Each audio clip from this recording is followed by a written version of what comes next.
Kisah Pulau Harum Laut. Namanya Pulau Harum Laut. Terletak jauh di timur, pulau ini tak berpenghuni dan jarang dikunjungi kapal manapun. Konon, dulunya pulau ini dihuni sebuah keluarga bangsawan kaya raya pada abad ke-18.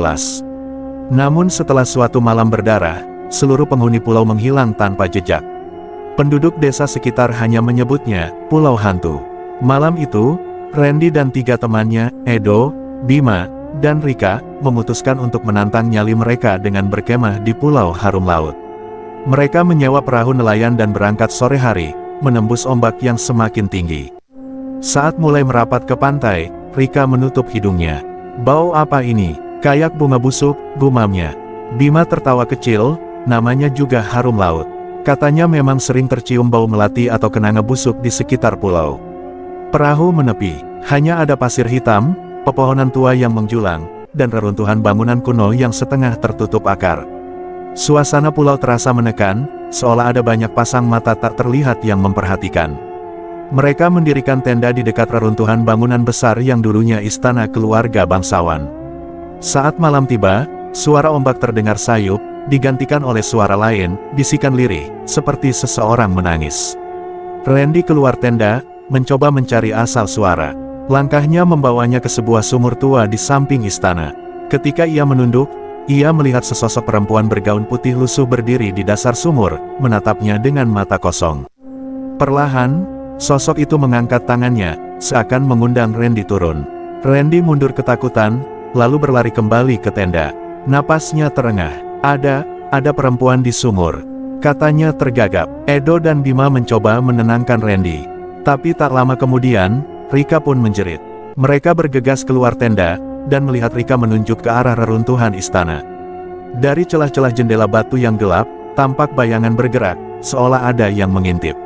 Malam semakin pekat, angin membawa bau anyir darah yang memualkan. Bisikan berubah menjadi jeritan, tangisan bercampur tawa melengking.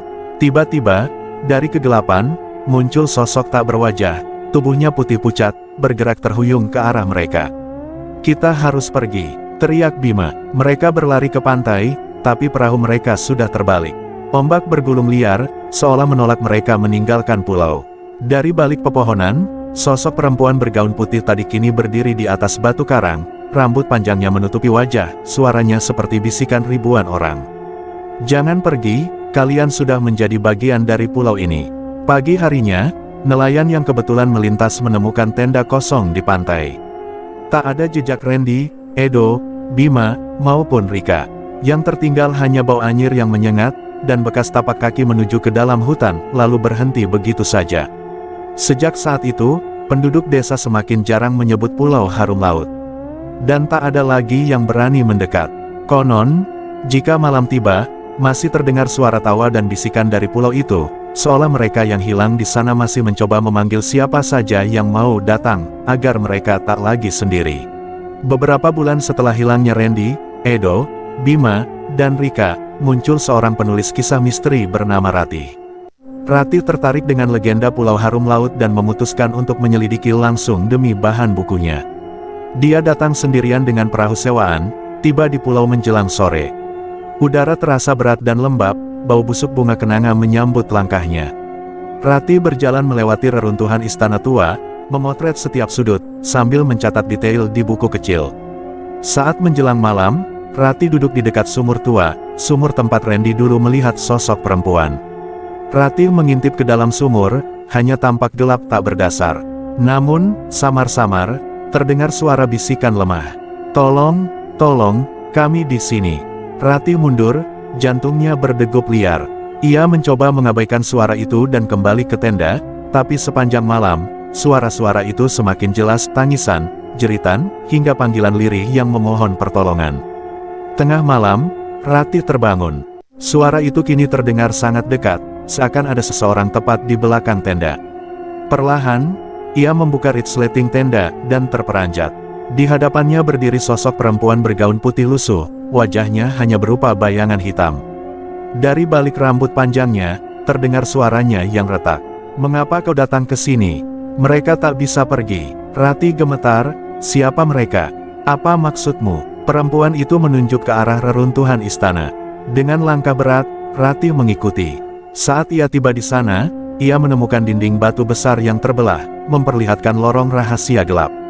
Dengan senter, Ratih masuk ke lorong itu. Dindingnya penuh lumut dan ukiran tua, menggambarkan keluarga bangsawan bersama puluhan pelayan. Namun di ujung lorong, Ratih melihat sesuatu yang membuat darahnya membeku. 4 sosok duduk membelakangi Ratih, leher mereka tertekuk tidak wajar. Rambut panjang Rika menutupi wajahnya, sementara pakaian mereka penuh debu dan robek.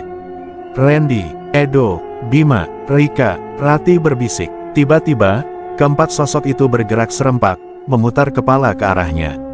Mata mereka kosong, kulitnya pucat, bibirnya retak, dan dari mulut mereka keluar suara yang sama. Kami tak bisa pergi, dia tidak mengizinkan. Ratih melangkah mundur.